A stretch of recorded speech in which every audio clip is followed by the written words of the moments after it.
You're stepping into the fast lane on the VTRN Sports app, 93.3 FM and 1320 AM Lynchburg, or by asking Alexa or Google Home, open VTRN Sports Lynchburg. Now, take the fast lane through the topics that matter across the Commonwealth. This is the Fast Lane with Ed Lane.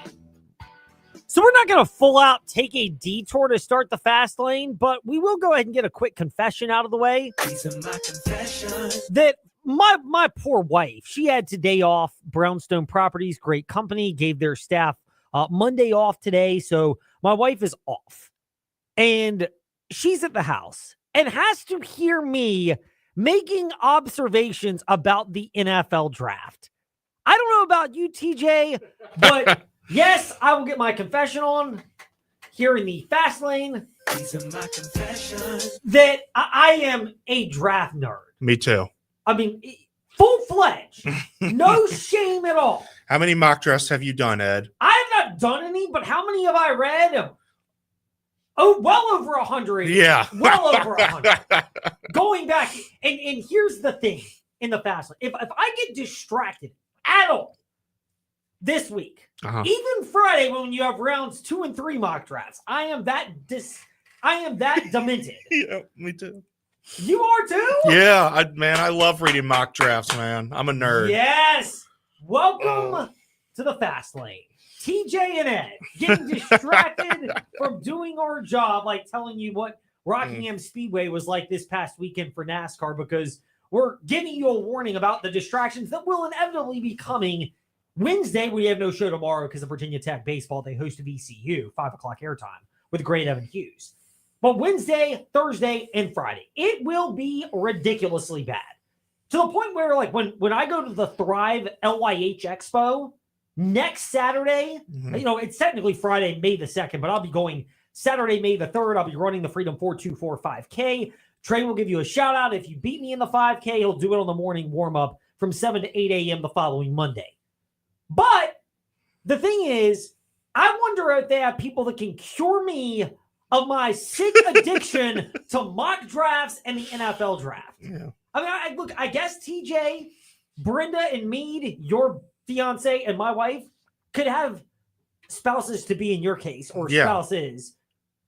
Have spouses that are hooked on worse things. Oh, a lot worse. But they are at the point where they are just rolling their collective eyes at you and me, our spouses are, because I am fully engrossed in NFL draft conversation. Ed, I'll tell you this. Tonight, my fiance is going to show off the ring to her friends. I won't be there because I'm producing a friend's show on StreamYard to talk NFL draft. Yeah, so, my man. Yeah. Sorry, Brenda, but yeah.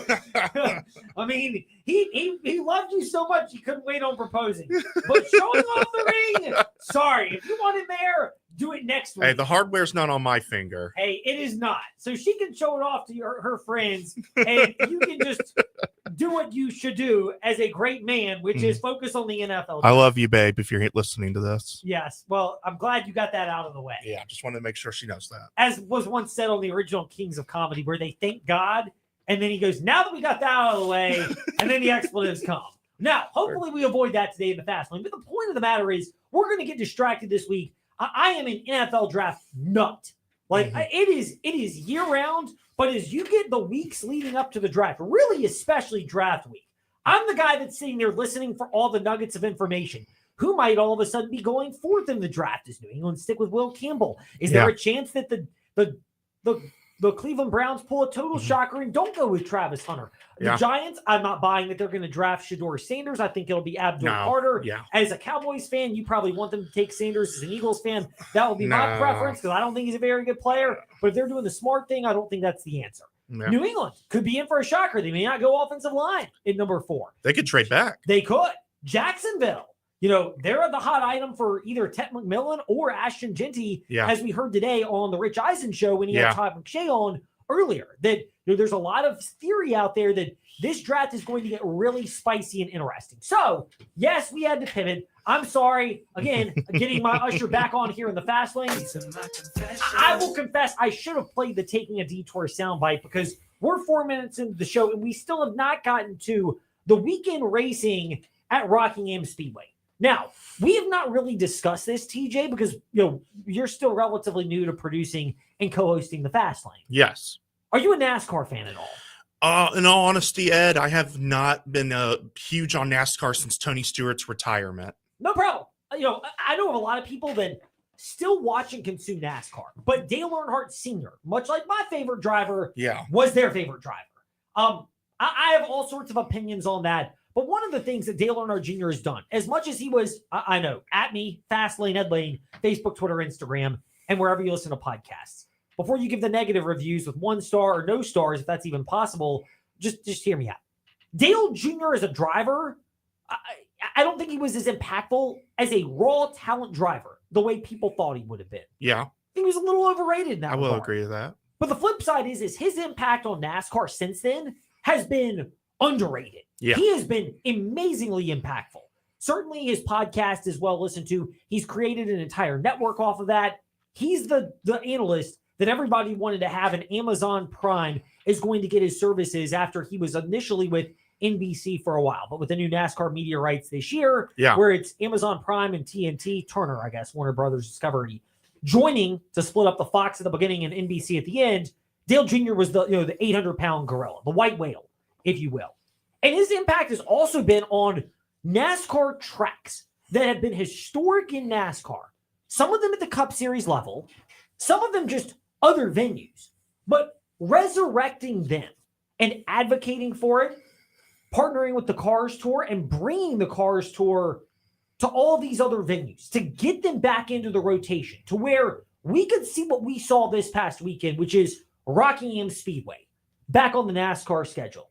Your neck of the woods, you're a North Carolina guy, correct? That's correct. So, they add the train. I think they do that, right? From Raleigh, North Carolina? Yeah, they do. If you're talking about Amtrak, the train that goes from Raleigh to Lynchburg, as a matter of fact. They do that, but they also went from Raleigh down to Rockingham and had a couple of shuttles for this particular race. Oh. It looked great. And here's the thing. It was very well attended. 20,000 is capacity, so keep all of that in mind. But 18,000 out of 20,000 looks a lot better than Bristol, where it's 75,000, but out of 150,000. And you're going, I know Bristol grossed, 3.5 to 4 times more people than Rockingham. But from a raw, what looks good on TV standpoint, empty seats galore don't look very good. No. Hence Martinsville Speedway in our backyard, why they took out the backstretch, the chicken bone section, or the chicken wing section. Chicken bone section is what it used to be effectively known to my friends in Martinsville.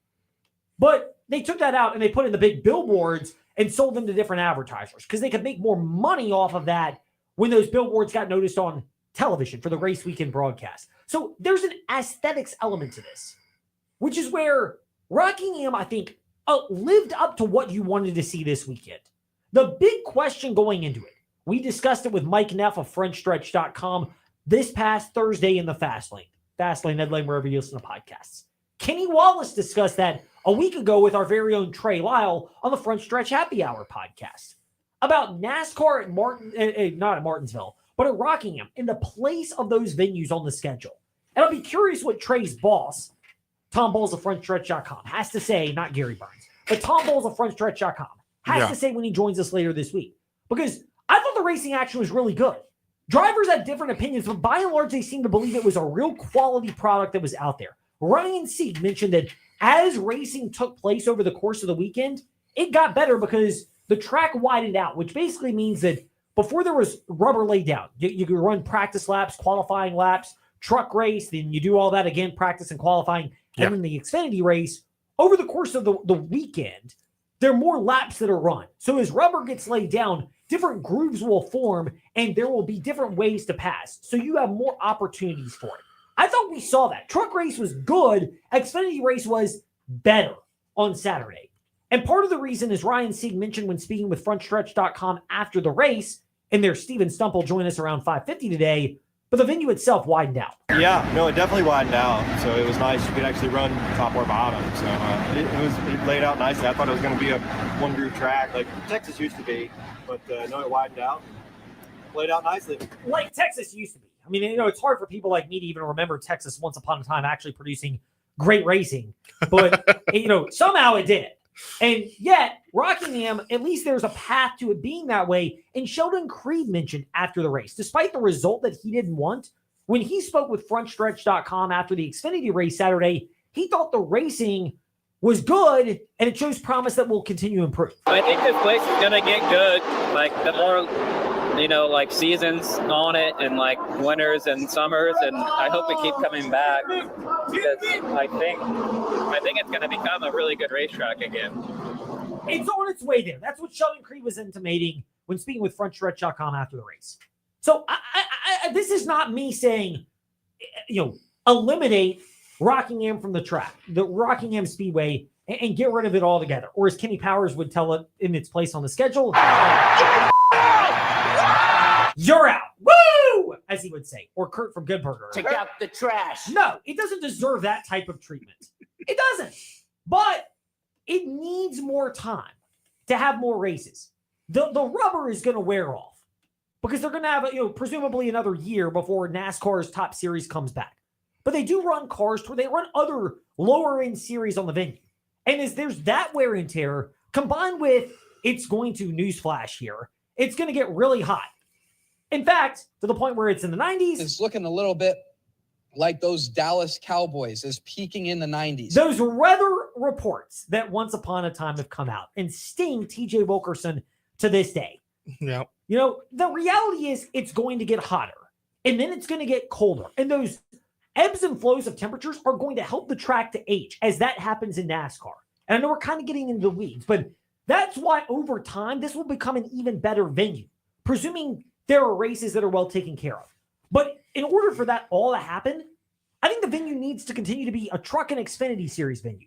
Look, would I love to see the Rock come back in a bigger capacity? Whether it's the season opening race, the Clash, whether it's the All-Star race moving from North Wilkesboro. And again, I'm not sending North Wilkesboro to the woodshed and getting rid of it altogether like it was for a couple of decades. Like it doesn't deserve that. But having some kind of a rotation where you have these different venues, Rockingham could be part of that.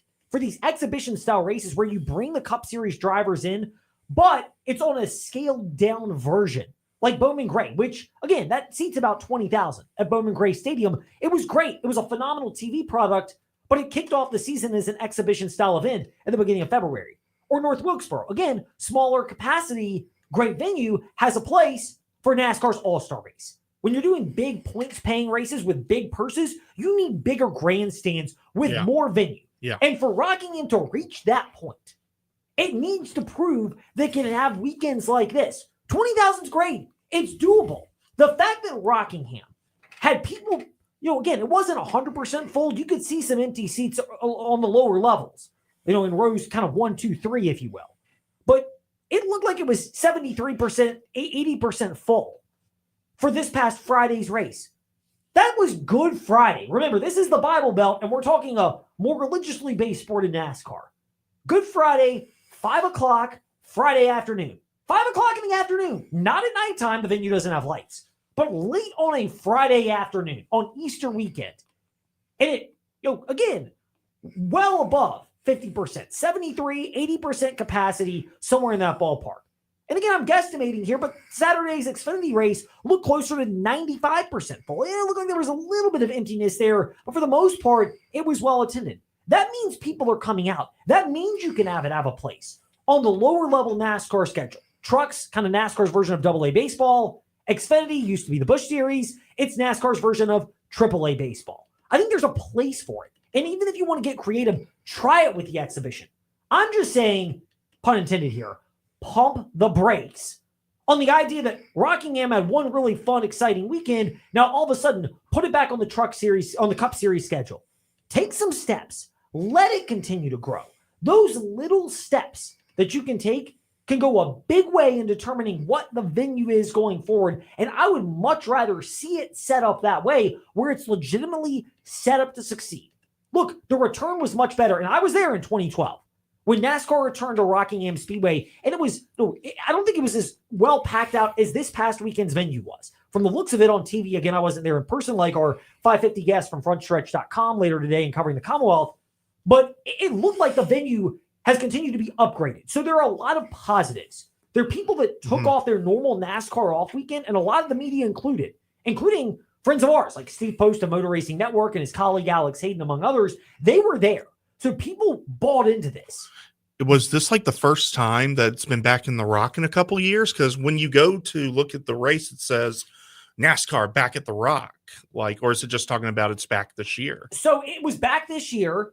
There's optimism, and most people seem to believe, and don't quote me on this, but I believe Adam Stern of Sports Business Journal, who's as plugged in as anybody, it's he and Jordan Bianchi of The Athletic, and we'll get more on Bianchi's latest report in the Fast Five at 5-ish.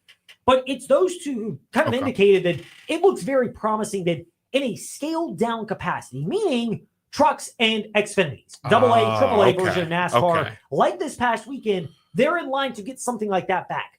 Again, would I love to see it return to the Cup as a points-paying race? It counts in the regular season standings? Absolutely. I'd even be over the moon if it's an all-star race rotation or if it's the Clash, like Bowman Gray was in the Coliseum previously. I love that idea of NASCAR going to different venues. The track looks beautiful. It looked great.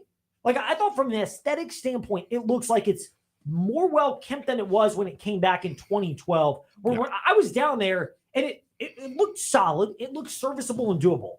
But looking at it, from what it looked like from this past weekend, this is not as scaled up as Richmond, Martinsville, Bristol, Darlington, Charlotte. The races in our backyard. There are others out there where you look at the venue and go, my goodness, that looks like a Cup Series caliber venue. Yeah. I don't think Rockingham is in that capacity, but it's in a discussion point where you go, okay, it's worthy of having some kind of role in rotation. And it goes back to the Dale Jr. point. He has been a very big advocate. He got North Wilkesboro back from literally the dead. Rockingham, he's been an advocate of that. And he's championed the fact that his Cars Tour, where he has a financial investment, will go to these type of venues. And it's awesome to see that. Cars Tour has been to Rockingham in prior years. This is all good stuff.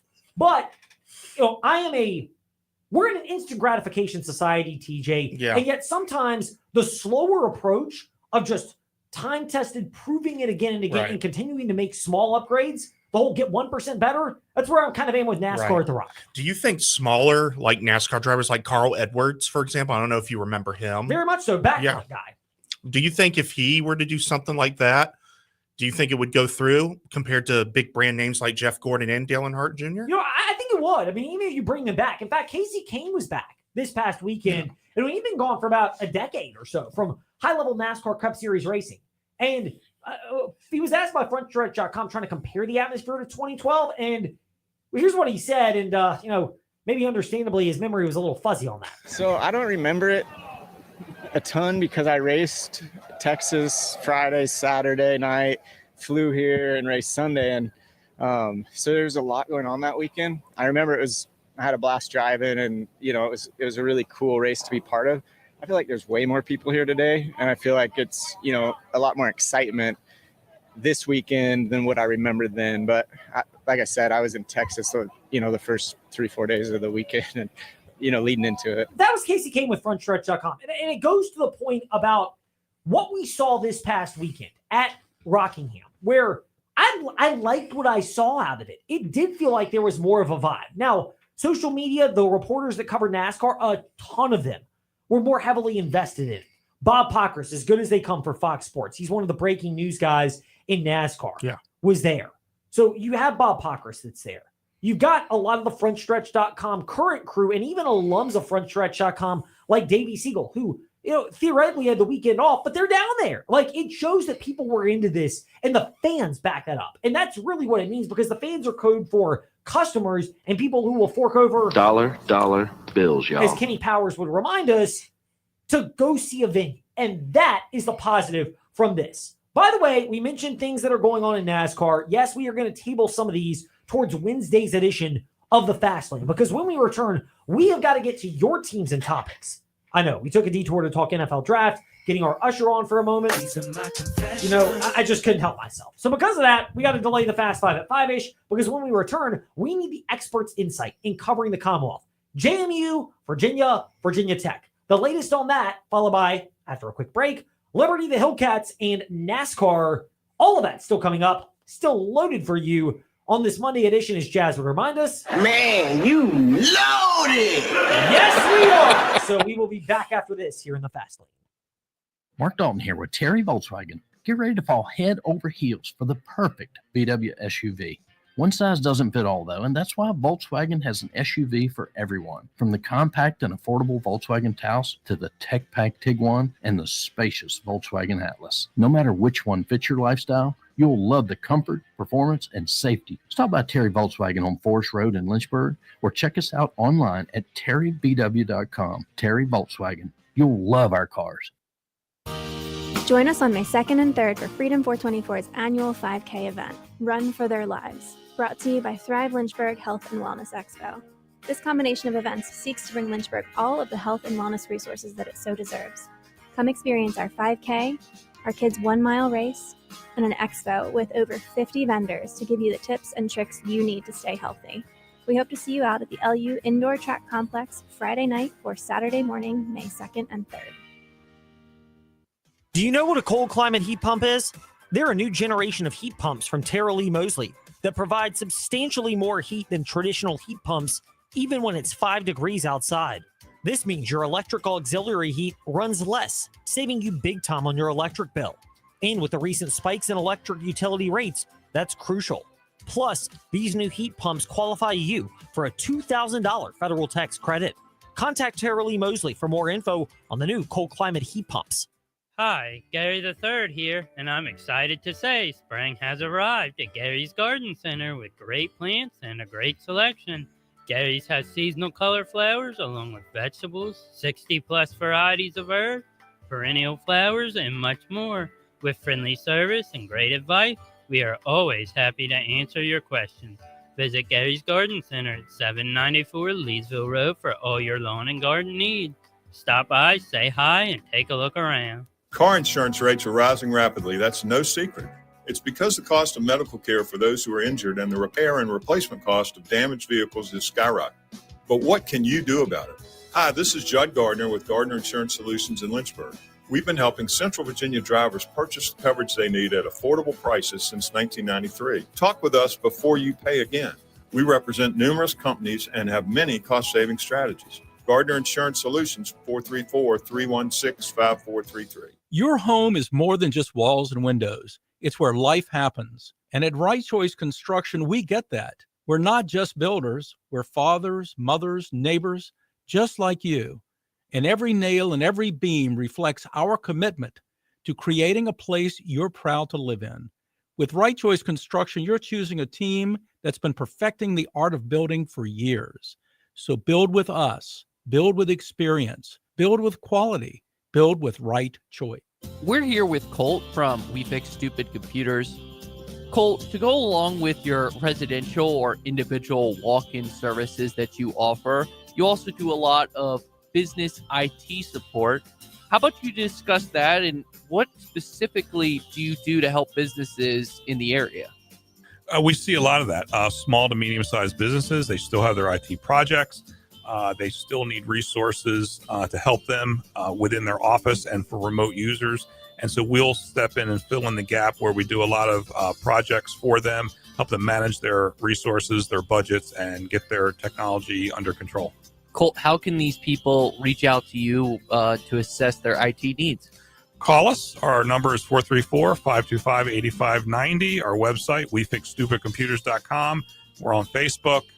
And our office is here locally, 14690 Forest Road, right next to Scott's Cabinet on 221.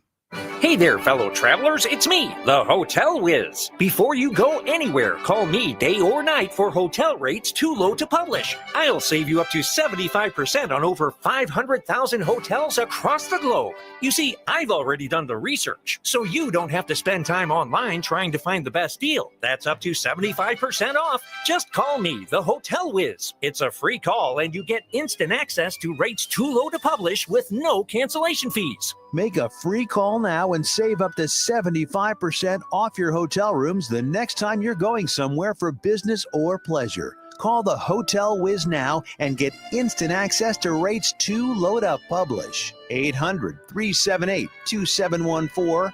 800-378-2714.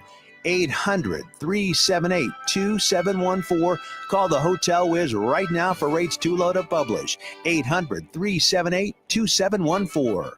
From the blue waters of the Chesapeake Bay to the hills of Tennessee, listen to The Fast Lane with Ed Lane and Trey Lyle on the VTRN Sports app. Step into the Fast Lane 24/7 at Trey Lyle VT and Fast Lane Ed Lane on Facebook, Twitter, Instagram, YouTube, and wherever you listen to podcasts. Now, back to the Fast Lane. I don't know if we want to call it transfer portal economics 101, but we've explained before that when you're looking at group of 5 programs and the amount of resources they have, code for dollar bills, y'all. As Kenny Powers would remind us, there are certain tiers of that. And I don't think anybody's ever in those tiers that I would put on top with the high-level programs. But when you look at it, I've considered Big East schools to be in basketball, not football, obviously, but basketball. They're the Power 5. It's the ACC, the SEC, the Big 10, the Big 12, and I put the Big East in that category. And then the 4 or 5 schools that are in what's known as the Group of 5, Liberty, obviously, for obviously religious reasons with the amount of money that's there. Memphis is another one. Fred Smith, FedEx founder, is a prominent booster, one of a handful that are there. The others that are noted are Boise State and South Florida, and we tie all that in because it's an interesting way to kick off back to the local level, covering the Commonwealth.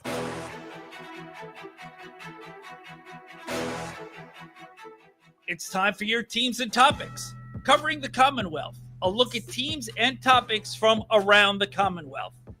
Let's start with the JMU Dukes. And that specifically as we welcome in Shane Metlin of DNRonline.com. Shane, Xavier Brown transfers from JMU to South Florida.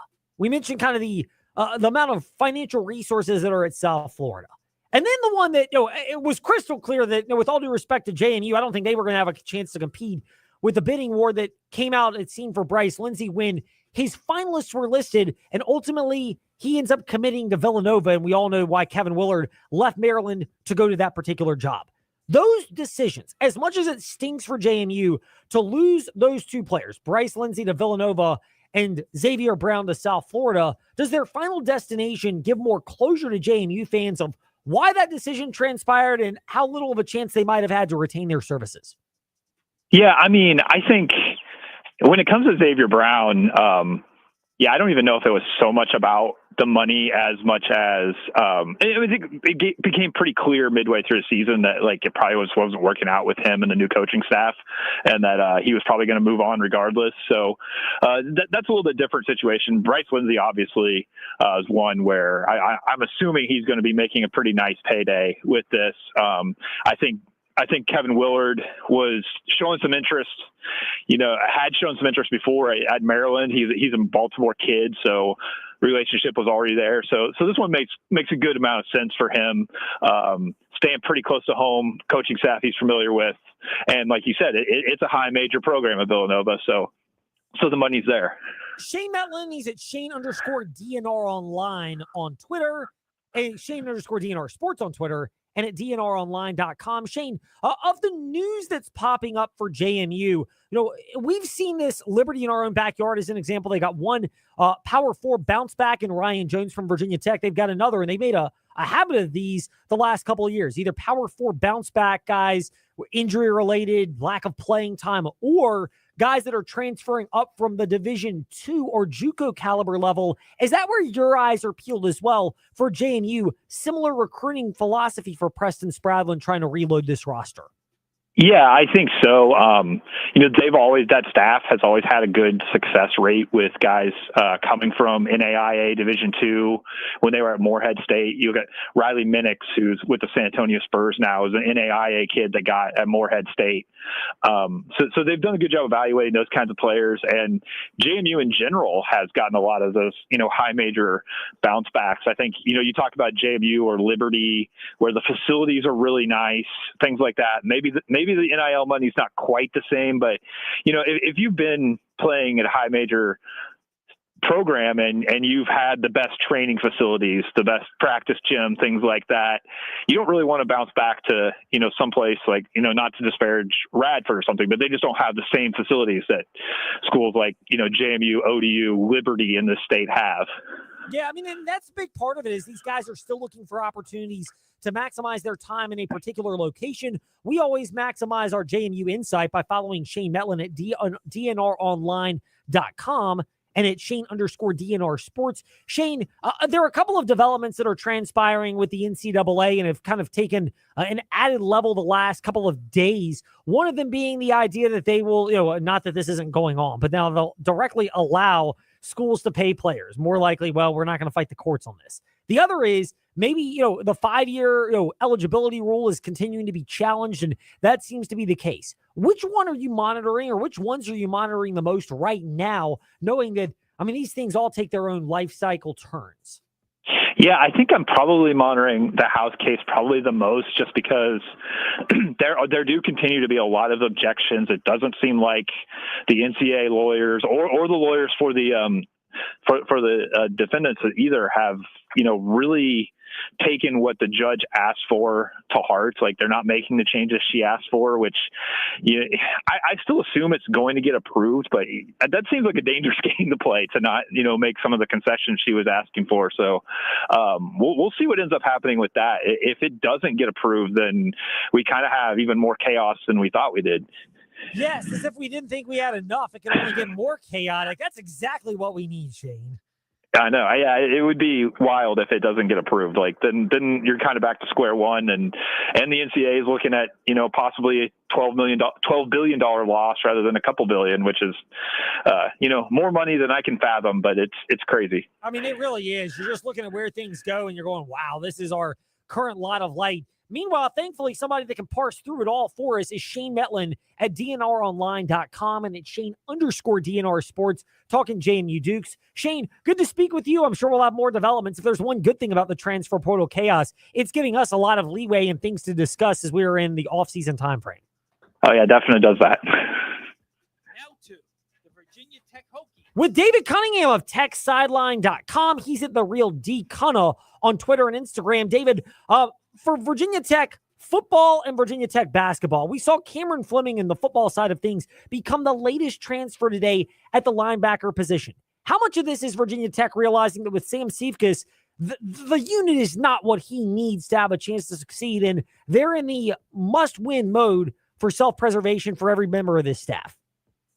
Yeah, Ed, I think it's pretty obvious for a lot of people. And I think, it's hard to kind of undo what was done these last 3 years to the linebacker room overnight. I think it's one of those position groups, maybe similar to the offensive line, or maybe even worse, in that you don't really have any natural guys, if not few natural guys at that position in your room. As a result, you got to go out and get some. And I think Sam Sifkas had an opportunity, along with Xavier Adibu, who's now the full-time inside linebackers coach, to kind of work with these guys, be hands-on in the spring 15 practices. And they probably realized, hey, we got to go out and get some guys to play this position and to play it well.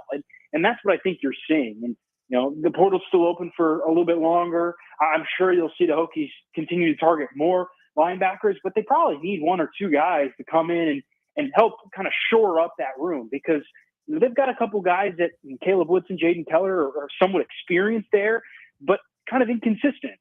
You need guys who can play well at the ACC level consistently. And the Hokies haven't really had that in 3 years under Brent Pry, outside of the star position, which is no longer. They had Keontae Jenkins there for a while, and he was pretty consistent. Other than that, they've kind of lacked a linebacker that could make plays on a regular basis, outside of going all the way back to Dax Hollifield and Brent Pry's first year. So it's been a while. That's such a big position of need for the Hokies and for a lot of teams in the portal. Jaden and Jordan McDonald, the brothers from Salem. Braylon Johnson, the safety.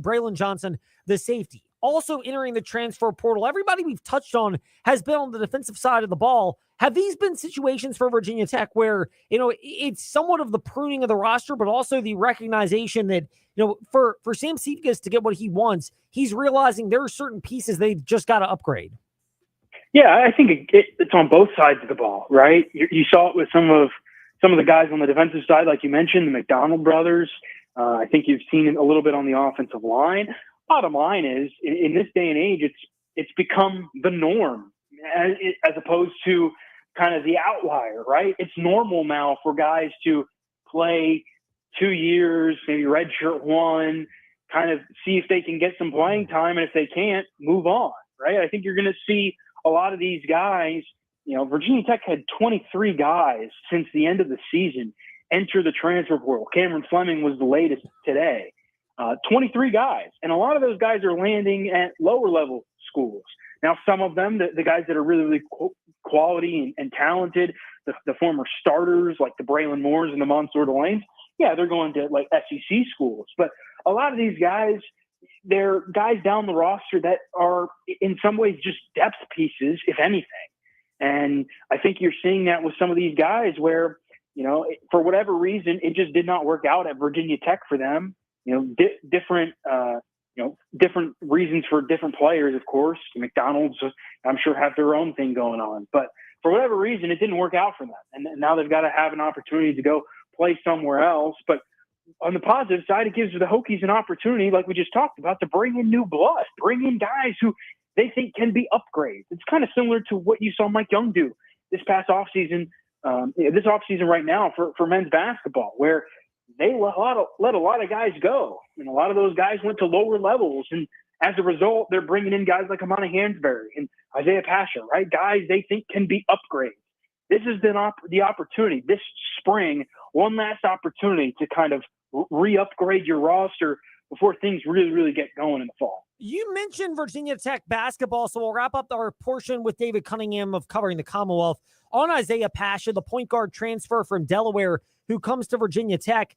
How big of an addition is this, not just literally size-wise giving them more height in the backcourt, but also somebody that's skilled and gives Mike Young more options offensively? It's huge, Ed. I think he might automatically be the best player on that roster. And I know that's saying a lot, but I think what he did as a freshman this year for Delaware, CAA Rookie of the Year, he's super talented, and he's got 3 years of eligibility left. This is an opportunity, assuming Mike Young and company can keep him in Blacksburg, to develop him into an all-ACC caliber player, which I think he can become. I think this is a guy who immediately becomes one of the best scorers on the team. He can do it all. He's a really good rebounder. He's got pretty good court vision.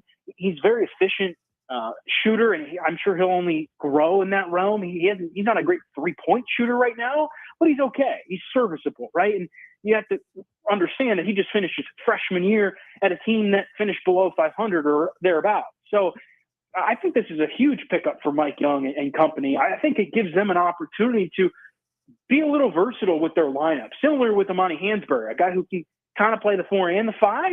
You've got a guy here in Pasha who can play the 1 or the 2, maybe even the 3 if needed, right? He's got the size at 6'4" to play a little bit off the ball. So I think the roster's coming together. I still think they're going to add a couple more pieces, but it's looking good right now. And Pasha's a huge pickup because it's an experienced guy who can do multiple things. You're looking at a very much more flexible roster for Mike Young this year.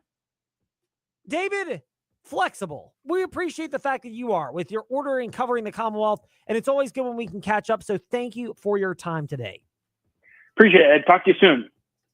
Now to UVA. With Jerry Ratcliffe, veteran UVA reporter and JerryRatcliffe.com founder. Hootie, great to be speaking with you in the fast lane. You've got the latest in the article about how Curtis Staples wants the GM job that has still yet to be filled for Ryan Odom at the University of Virginia. What does this say about the structure of Virginia men's basketball, especially in an era where, and I'll point to Cal and Stanford football as examples, we're seeing some of these programs where the GM has more power than the coach. It clearly does not appear that that's going to be the case for UVA men's basketball. You're exactly right, Ed. I've been told that the GM here will be somebody who answers to the coach and work with the coach rather than be above the coach like it is at some schools and like all in professional league teams. But that's not going to be the case here. It's going to be somebody that works in coordination and tries to take some of the weight off of the coach, particularly with NIL and transfer portal and that sort of thing, and let the coach focus more on coaching the team and developing the talent. That's one of the angles to this. As a result, does that make this job more appealing to someone like Curtis Staples, who you mentioned at jerryratcliffe.com has an interest in this job, or has it scared off potential candidates? I imagine some people probably would have rather have it the other way, where they have more control, like in a professional team. But that's not the Virginia way. That's we found out recently that Virginia had a guy acting as GM of the football team, and he does his role is just what I described, and they have that same role in mind for the basketball as well. But I imagine some people probably lost interest when they found out the job description, but I know that Curtis Staples is openly politicking for an interview and trying to get the job so he could return to his alma mater, and I think he's been a successful high school coach at a high level, and I think he would just like to advance his career, and this is where he would like to do it. What that means, I don't know, but I think he probably deserves a shot. JerryRatcliffe.com founder and contributor Jerry Hootie Ratcliffe with us here in the Fast Lane. Hootie, last one for you, and we appreciate it. News today that Isaiah Wilkins staying in the ACC as an assistant at Cal. Of course, Kyle Guy got the assistant job at Nevada last week. Was there a legitimate path to them being on the coaching staff, or the idea of Ryan Odom retaining either of those two former Virginia greats was more going to be contingent on them taking lesser roles? I think they were probably going to be in the same role they were under Ron Sanchez and Tony Bennett, to be honest. And Ryan Odom sort of confirmed that, and he offered them those opportunities, but they both wanted to move up into full-time assistant jobs, and that just wasn't going to happen. It's not uncommon for a coach to come in and bring in his staff from wherever he came from. And that's exactly what Ryan Odom did. He brought in 3 assistants that have been with him at least, I think, all the way back to UMBC. And so, and plus Griff Aldridge as his associate head coach. So there really wasn't room for another full-time assistant coach. So, but I thought it was generous of him to offer for them to stay on in the roles that they had before. But, it's certainly understandable that they would like to become full-time assistants somewhere, and they both landed in decent programs out in Nevada and now at Cal with Isaiah. I'm happy for both of them. Indeed. A lot of Virginia fans can still take that joy. We take joy in the Virginia insight that comes from JerryRatcliffe.com. Hootie, great to chat as always. Thank you for that. And the one good thing about the transfer portal, it's going to keep giving us content to discuss, and we look forward to that next week. Absolutely. Lighten it up, that's for sure. Jerry Ratcliffe with us here in the Fast Lane. When we return, Liberty, NASCAR, Lynchburg Hillcats, surely to go past the 6 p.m. mark, as we often do on a Monday. This is the Fast Lane on the VTRN Sports app and VTRN Sports on Facebook Live and YouTube.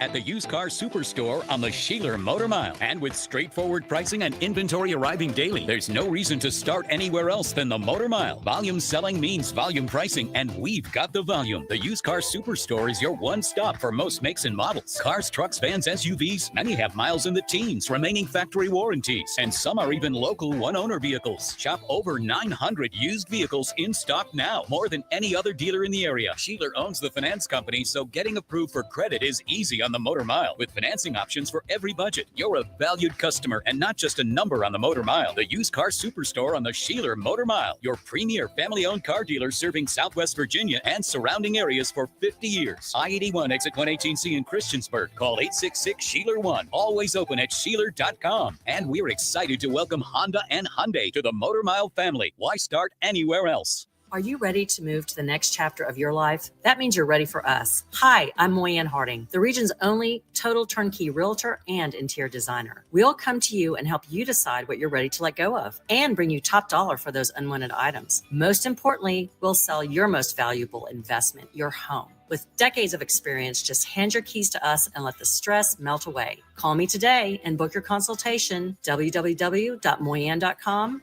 Moyanne Harding, brokered by Keller Williams. Join us at the Thrive Lynchburg Health and Wellness Expo on May 2nd and 3rd at Liberty University's Indoor Track Complex. Meet over 50 vendors, including physicians, gyms, and a wide range of health and wellness experts. Enjoy free admission, fun activities, and educational sessions for the whole family. For more information, visit thrivelyh.com. We hope you come see us at Liberty's Indoor Track Facility on May 2nd and 3rd for the Thrive Lynchburg Health and Wellness Expo. Hi, I'm Matt with Fleet Feet Roanoke. I've enjoyed working with Ed Lane and the Virginia Talk Radio Network, but when they sold their Roanoke station, I was skeptical the partnership could still provide value. Months later, I'm thankful that Ed took the time to meet with me, discuss the right solutions, and a plan to invite his audience to Fleet Feet Roanoke. Now we're able to build a connection with that audience thanks to Ed's creativity. Stop by and see us at Fleet Feet Roanoke to learn more. We'd love to get to know you. Email info@virginiatalkradionetwork.com to start growing your business. Are you a fan of fireworks or collecting sports memorabilia? Or maybe instead of the bar, you want to spend your nights at the ballpark? Whatever your passion, the Lynchburg Hillcats have a mini plan package for you. Make sure to secure your tickets for every Thirsty Thursday, Freebie Friday, or Fireworks Show Saturday with one of our dated mini plans. Craving more baseball? Sign up for our 30-game mini plan. Not sure what games you want to go to? The Hillcats offer undated mini plans as well. For more information and to purchase your 2024 mini plan, visit lynchburg-hillcats.com. Car insurance rates are rising rapidly. That's no secret. It's because the cost of medical care for those who are injured and the repair and replacement cost of damaged vehicles is skyrocketing. But what can you do about it? Hi, this is Judd Gardner with Gardner Insurance Solutions in Lynchburg. We've been helping Central Virginia drivers purchase the coverage they need at affordable prices since 1993. Talk with us before you pay again. We represent numerous companies and have many cost-saving strategies. Gardner Insurance Solutions, 434-316-5433. Hi, Gary the Third here, and I'm excited to say spring has arrived at Gary's Garden Center with great plants and a great selection. Gary's has seasonal color flowers along with vegetables, 60-plus varieties of herbs, perennial flowers, and much more. With friendly service and great advice, we are always happy to answer your questions. Visit Gary's Garden Center at 794 Leesville Road for all your lawn and garden needs. Stop by, say hi, and take a look around. The feel of the beach is perfect, relaxing with family and friends, bonding over memorable meals fresh from the seas. It's a beach experience, and it's in our backyard at 801 Raw Bar in downtown Lynchburg. They're family-owned and family-operated, bringing you that relaxing beach house vibe while you enjoy the freshest seafood from our region, including raw oysters, king crabs, and snow crab. Not really a seafood person? Try their fresh handcrafted burgers, subs, pizza, and salads. Step into the relaxing beach house vibe at 801 Raw Bar on Church Street in downtown Lynchburg. Monday on the morning warm-up, Ty and I tried to react while not overreacting to all the game ones of the NBA playoffs. Plus, we revisit Michael Vick going number 1 overall in the 2001 NFL Draft with Today in Sports History. Tuesday, speaking of the draft, Blake Lewis, NFL and Commanders insider, joins us for a final outlook before the NFL Draft for the Commanders. Join us on the morning warm-up, weekday morning, 7 to 8 a.m. on VCRN Sports, 93.3 FM, 1320 AM, and on the VCRN Sports app.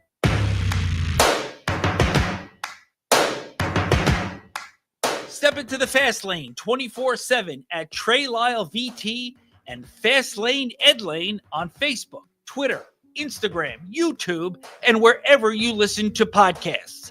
Now, back to the Fast Lane.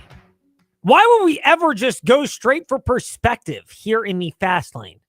Why, of course, in part 2 of covering the Commonwealth, when we have a chance to get great insight like...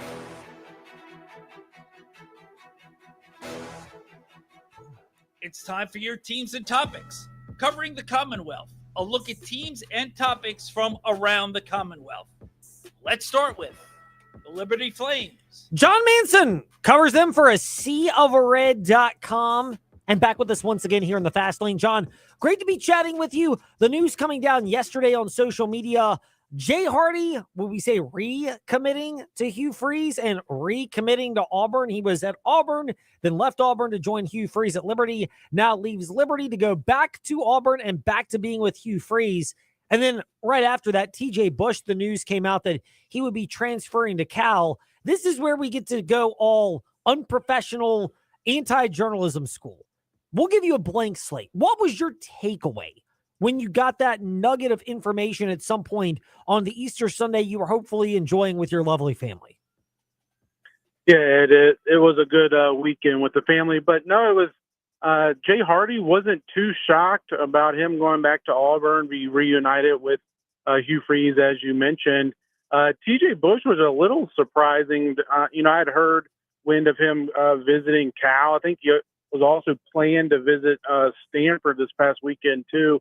I'm not sure if he made both visits or shut it down after the Cal visit, but I was a little surprised. I mean, this is a guy from the Northern Virginia area, and he's, spent his first 2 years of college ball playing, about 2 to 3 hours away from his hometown, close to his family and friends that he grew up with and all that. And easy trip for his family to come see him play pretty much every Saturday at Liberty in Lynchburg. But into the ACC, and he'll be spending the better part of the next 6 months in an airplane, whether that's going to football games or going back to Virginia to visit his family. So it was a little surprising, but certainly, and with the Cal Bears. But it's kind of surprising to see a guy. I mean, he was ranked as high as a top 10 to 15. John Manson with us here in the Fast Lane. We're going to call him back. We're having a little bit of a technical issue trying to get him set up. So appreciate your being patient with us, all of our great listeners, especially those that are consuming it at Fast Lane, Ed Lane, wherever you listen to podcasts. This John Manson is back with us right now here in the Fast Lane. We'll get to him right now. Go ahead and call him back. We're on the subject of Liberty. We'll get to Stephen Stump in just a moment. So we will wait on Stephen Stump and get to John Manson as we're trying to pilot this with TJ. TJ has yet to have a sane, normal Monday. This is TJ is a preparation type guy, as am I. And he is prepared so well today. And yet, in spite of his best efforts for preparation, some curveball that was just unexpected was going to pop up. All I will say is this: welcome to radio and welcome to broadcast. Because in the real broadcast world versus broadcast school, you prepare for scenarios. It's like sales preparation meetings. Then you get in the real world and you're like, oh, this is what happens.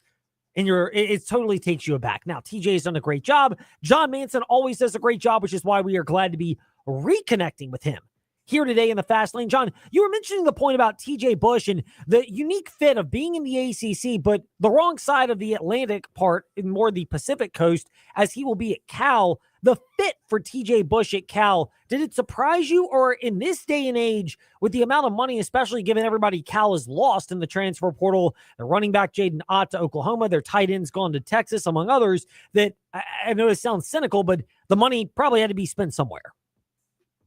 Yeah, sorry I lost you there. I'm not sure how much got through, but I was surprised that he was going to Cal, mainly due to the distance, being a Virginia kid, and now he's going to have to be spending a lot of time in an airplane, not just traveling to and from football games, but also to and from his home there in Northern Virginia. So, but yeah, I mean, he was one of the top 10 or 12 prospects in the transfer portal, and I would have thought that a team, Power 4 school closer to his hometown would have been able to pony up and get him. But sure, he got a nice chunk of change to play for Cal and play in the ACC, and he'll be making some trips. I don't know Cal's schedule offhand, but he'll be making trips closer to his family on the East Coast here and there. But I was definitely surprised to see a Virginia kid going out to California to at least the next year to play college football. Yeah, I mean, that's the interesting part. And I guess money will do a lot of these things going forward.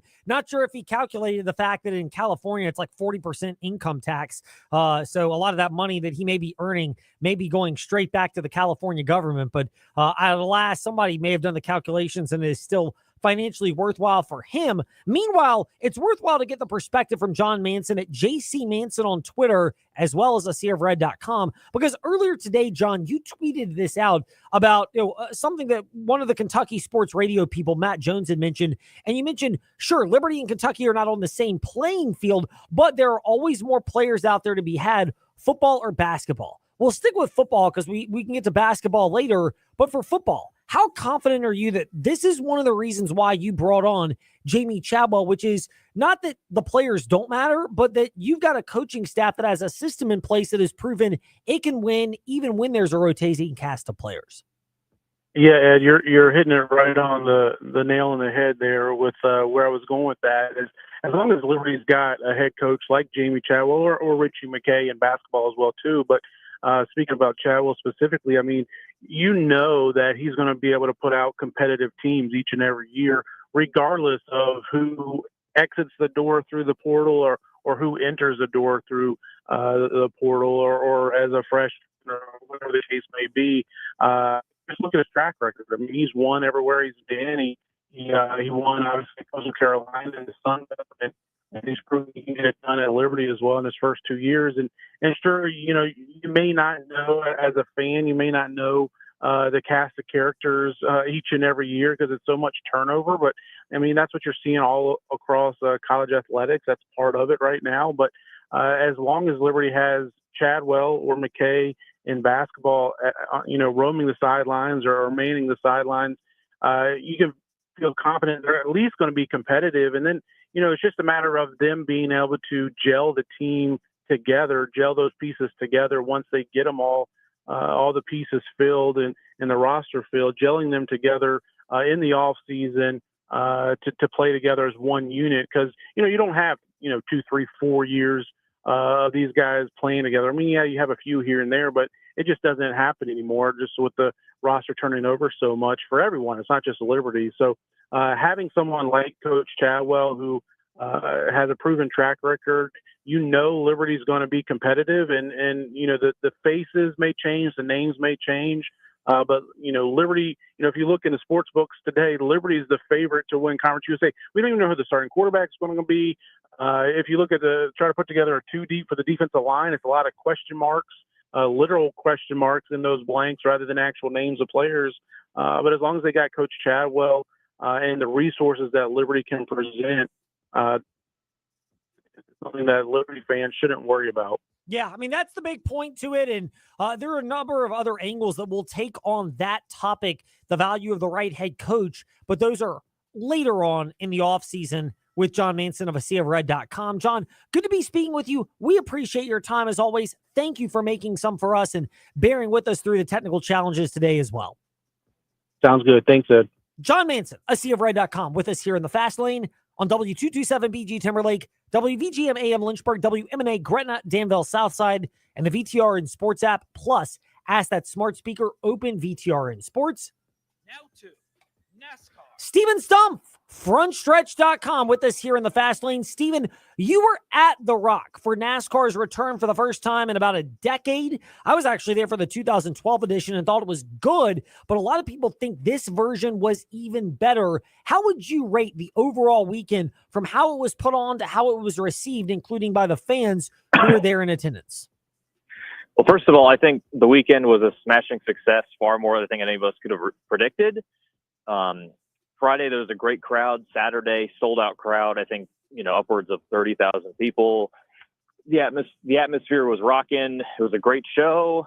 And with the new repave, I think, there's still a lot of passing. I think as the track ages, the track's going to get even better with racing. And so for coming back for the first time in 12 years, I think Rockingham, the fans, the track, the product, it all really showed out and hit a home run. Steven_Stumpf on Twitter and Instagram. And as Steven Stumpf is with us here in the Fast Lane, Some fans are saying this is an indication the race needs to be back on the Cup schedule earlier in the fast lane, and our fans can agree or disagree at Fastlane, Ed Lane, Facebook, Twitter, Instagram. I said, let's temper it and see this sustained over a couple of years. Do you believe that is the right approach, or do you believe we saw enough this weekend to warrant Rockingham being given more serious consideration of even bigger things when NASCAR puts their schedules together? I think Rockingham should not get a Cup date just yet, but for a different reason. As I mentioned, the repave, you could pass, but it was definitely hard to do so, as we saw during the truck racing Xfinity race. Jesse Love, Lane Riggs, they tried to make. They were hounding the lead for a lot, and it took either a mistake or a lap car to slip them up. I think with the way the next gen car is right now, and the way it's the way the track races, I don't think it's going to be a good race. It's going to be probably conveyor belt on the bottom, and it's also not like the Cup cars aren't like the Xfinity cars where we saw at the start of the race where you can just pack air on the leader and get them loose. So I think from a raceability standpoint, I don't think the Cup Series, at least with the current car, is ready to go back. But I think as the pavement ages, I think there's going to be more and more grooves, more and more lines to run, and I think that's when you bring it back to the Cup Series, because by that point it'll be excellent racing. And if we think about it, the short tracks aren't good in the next gen car right now, and North Wilkesboro came back, and the All-Star races have kind of been stale, and so I think Rockingham shouldn't suffer the same fate. I think it has a great thing going right now with Xfinity and trucks, and I think keep staying there.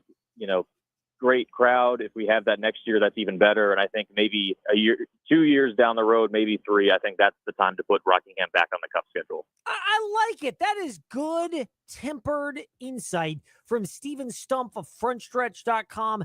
And that's what he's good for, among many other things. It's Steven_Stump on Twitter and Instagram as well. Steven, speaking of the NASCAR schedule, 2026, the reports are out today from The Athletic, the one that broke it, which is that Homestead Miami will be the finale for the Truck, Xfinity, and Cup Series on championship weekend, taking the place of Phoenix. But it is likely to be a portending that NASCAR is going to rotate amongst different tracks. What is your assessment? Do you like that NASCAR is going back to Miami, but looking at maybe more of a rotational finale as opposed to just one or two venues? I think I like that if we're going to have a race, one race beside the championship at the very end of the season, I like the idea of rotating venues, because whether it was Phoenix or Homestead, some drivers are better at certain tracks. And I think, having it at one place every single year is an advantage to the people that are greater at that track than others. So I think for an even playing field, I think it'd be better to rotate. But as for going back to Miami next year, I think it's an absolute home run. We saw how incredible the race was, last fall, the Cup race with Tyler Reddick, winning at the very last moment. The intermediates have been great with his car. Homestead's also great with the Xfinity and the trucks. So I think, for 2026, I think it's going to be a very, very welcome sight to see Homestead back at the finale. Well, it's always welcoming when Steven Stump joins us in the fast lane, because we welcome his great insight from frontstretch.com. Steven, thank you for sharing some of that with us today. We greatly appreciate it, and hope you're able to come back to a normal life after being able to enjoy a NASCAR return to Rockingham this past weekend. I'm jealous of you. Yep. First Xfinity race since 2004, first truck race since 2013. It was great to be back, and here's to hoping Rockingham's on the schedule for next year and beyond. From your lips to the NASCAR God's ears, I don't know if I should be praying to my God for that, but alas, here we go. Meanwhile, last but not least, or maybe the Lynchburg Hillcats with Jason Prill, who will or will not be donning his Liberty University colors for College Pride Night Game 2 of the upcoming homestand that starts tomorrow against the Fayetteville Woodpeckers. Are you or are you not, Steven, going to be donning your Liberty University gear for College Pride Night on Wednesday? You know what, Ed? It works out pretty perfectly because the Cleveland Guardians are also red, white, and blue. So I can don both my College Pride colors and our affiliate colors in one night, and it works out to perfection. Somebody who has clearly been planning this out is we get the insight of Jason Prill with us here in the fast lane.